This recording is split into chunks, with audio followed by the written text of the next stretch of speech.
Hi everyone, Aaron here for Zollotech, and today Apple released iOS 18.4.1 to the public. iOS 18.4.1 is available around the world at the same time for everyone, and if you're not seeing the update, you can find it by going into your settings, going to General, and then Software Update. Here you should see the update. However, if you're on a beta update, you won't see the update as you're on a newer version such as iOS 18.5 betas. Now, this was released alongside many other updates such as iPadOS 18.4.1, macOS 15.4.1, tvOS and HomePodOS 18.4.1, and visionOS 2.4.1.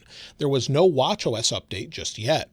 Now, this is available to all iOS 18 supported devices from the iPhone XS, XS Max to the 16 Pro and 16 Pro Max, and this came in at a fairly large 570.4 megabytes. Now, it went up to 3 gigabytes or so depending on the device, and it depends on the version you're on as well. Now let's go ahead and take a look at the build number and talk about what's new. So we'll go to Settings, then General, then About. As you can see, the build number is 22E252, and this particular update, as far as features, does not have a new modem update. We don't have an update coming from iOS 18.4 to iOS 18.4.1. As far as new features, well, this is not a feature update, but rather a bug fix and security update. Now, as you can see under Apple's release notes here, it says it addresses a rare issue that prevents wireless CarPlay connection in certain vehicles. However, this seems to be more widespread than being rare, so it does seem to fix that issue.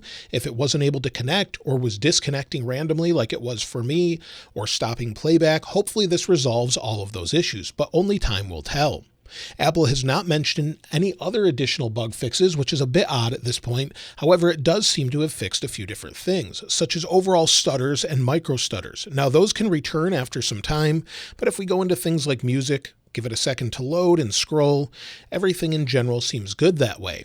We also don't know if it fixed the overall touch issues. This phone does have a screen protector on it, and the overall touch seems to be snappy and overall responsive, no real issues here, and I haven't had any issues as far as touch so far with this. Many people had issues with RAM management as well. It seems to be good so far, and anything else, I haven't really noticed a difference with. Now, Apple could have fixed additional issues and just not told us, but at this point, it doesn't look like they've done that. Notifications seem to be nice and smooth, no real issues there, but as far as any additional bug fixes, Apple hasn't mentioned anything, and only time will tell to see if it actually is improved or gets worse. Also, the saturation or desaturation bug is there for wallpaper. So again, you can see that when I go into the wallpaper, swipe home, you'll see it desaturate. So that's a bit of a disappointment. They still haven't fixed that, but it's been so long, I'm not sure that they will. As far as security updates, well, there are some very important security updates here. We have Apple's security release website, and if we scroll down, you'll see the releases for today. If we go into iOS 18.4.1, we have just 2, but they're very important. One for core audio, one for RPAC or RPAC. And you'll see here it says the impact was processing an audio stream in maliciously crafted media file may result in code execution. Apple is aware of a report that this issue may have been exploited in an extremely sophisticated attack against specific targeted individuals on iOS. In the description is how they fixed it. A memory corruption issue was addressed with improved bounds checking. You'll see it was actively exploited. The same thing is true with the other one as well. So it's a very important and critical release as far as the security update, but it fixes issues as well. There are no other release notes, but Apple did post a couple different things on their newsroom. And on Apple's newsroom website, you'll see they posted today that Apple surpasses 60% reduction in global greenhouse gas emissions, but the other day they're celebrating activity rings with 10 years of activity rings. So I'll post this in the description below, but it says over the past 10 years, activity rings on Apple Watch have offered a simple, engaging, and customizable way for users to stay active throughout the day. To highlight how staying active can lead to a healthier life, on April 24th, all Apple Watch users are encouraged to close their activity rings to earn a special global Close Your Rings Day limited edition award along with animated stickers for messages. So if you're interested in this, I'll link it in the description below. As far as overall performance, well, it seems to be pretty good so far, but we know that can degrade over time, so only time will tell. But overall things such as opening the camera, going to activity or app library rather, and scrolling seems to be smooth with ProMotion. Opening apps is smooth. Going into things quickly seems to be fast and smooth. And in general, it's pretty good. But again, this can degrade over time. As far as the overall heat, well, it's staying nice and cool considering it just installed a major update. Let me show you that with the thermal camera. At the hottest point on the 16 Pro Max, we're at about 32.5 degrees Celsius, so a little bit warm but not very hot considering it just installed a major update. As far as battery life, well, it will take a few days to know what battery is like. Many people reported battery was great on iOS 18.4, but many people said it was terrible. However, this one could fix it, but if we take a look at battery health, this device only has 12 cycles, is at 100% capacity.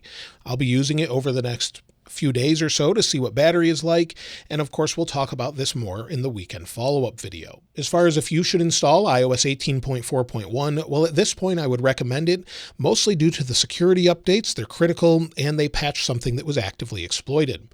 However, it fixes bugs with CarPlay and more, so most people will probably want to try it out. And of course we'll talk about the overall stability, battery life, performance, and more later this week in the weekend follow-up video. Now, as far as iOS 18.5, we expect Beta 3 as soon as next week.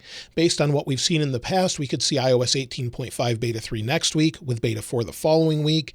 Maybe in the first full week of May, we could see the RC and then possibly a release on the 12th. We don't have an exact date, but this is what we're expecting at this point. Also, Apple is working on iOS 18.6 and of course focused on iOS 19, which is said to be a redesign. We'll see iOS 19 Beta 1 for the first time on June 9th at WWDC 2025, with betas throughout the summer, and then a public release typically in September around the iPhone 17 launch.